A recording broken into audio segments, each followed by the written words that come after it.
Word up, Florida, Brasspineapple Productions. Is Jason over here on my whiteboard marketing breakdown. Okay, today is July 8th, 2026. It is a Wednesday, and I'm offering video marketing. I will film, I will produce, I will edit, and I will publish the content of which that is provided by myself for your business, your local Southwest Florida business, wherever it may be, Collier County, Charlotte County, Lee County. I pretty much cover that southwest part of the region of Florida, and that's where I have been doing this for 15 years.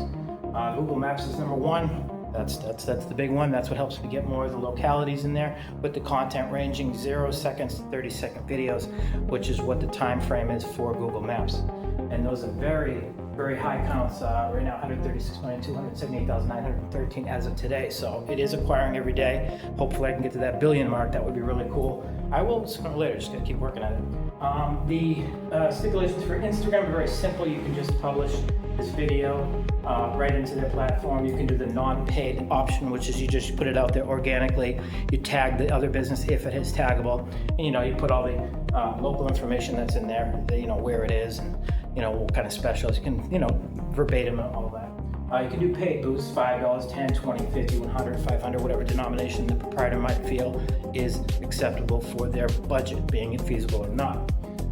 And that is not a very difficult thing to do. You got to show the client proof that you actually, did the boost. You don't just accept the money and say, hey, listen, I boosted it. And, you got to show them that. They say they want $50 boosted. You show them that you boosted it $50. You get that credibility, and then you get the trust in between. You got to have trust in business or it doesn't work. That's just how that works. YouTube, been doing that since 2000, and I want to say, was it June 19, 2010? 16 years. A little over 16 years I've been on YouTube. Like I said, it's been up and down. It's a great place for publishing content and the validity of the content. It's the what do you call it? Excuse me. The content publishing dates, which I like that. That's a key thing. It's for publishing for the most. So that's what I use it. Don't use it so much for the views. I use it for the accountability. See, that's important. Title, locality, metadata, beta data, tags, origins, date, that sort of thing, because it's boring stuff you got to do in the back part of the details. Like I said, contact number is 239-220-8340. I've had that number for over 15 years, so it's pretty reliable. And that's the word. Like, subscribe, share, comment, or don't. Either way, it's appreciated best if you do. God bless, be good, show the peace. I'm out.